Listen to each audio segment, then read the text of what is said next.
So we're going to have a look at the different types of stationary points. So we can see here that here would be a stationary point which is flat. We call that a local maximum. We can see here it actually gets higher, so it's only local that it's the maximum. It's the highest point in the near region. Here is another point that's flat. That's a local minimum. And here's a point that it goes flat where it comes up to it and goes keeps on going up. We call that a point of inflection, or more to the point, a stationary point of inflection. And it could be going downwards as well. So either way.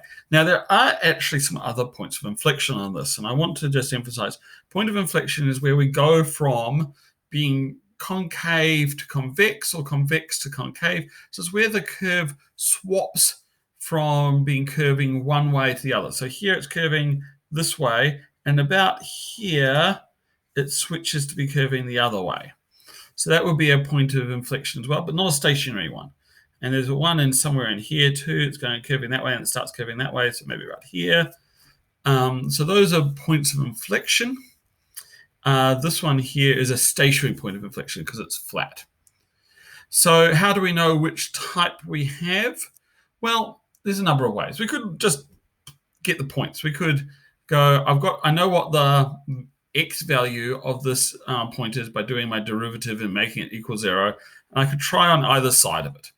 And if they're both lower, then that's obviously maximum.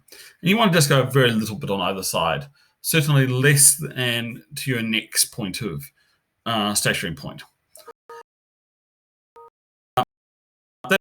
That's one way. If you went on either side, you get something slightly higher. This one, which is stationary, you get one on either side. So you know that that was a stationary point of inflection.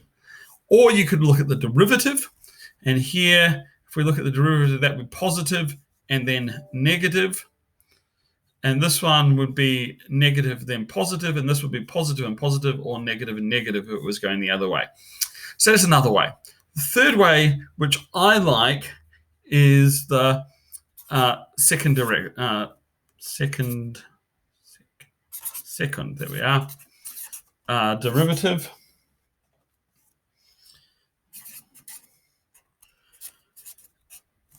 Now, what the second derivative gives us is a measure of which way it's curving.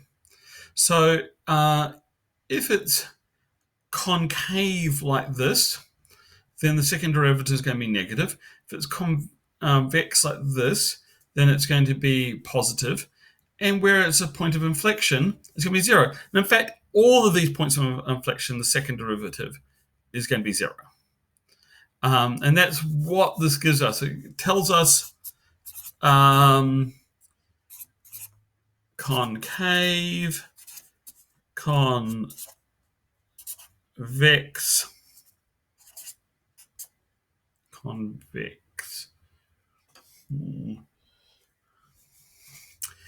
or point of inflection.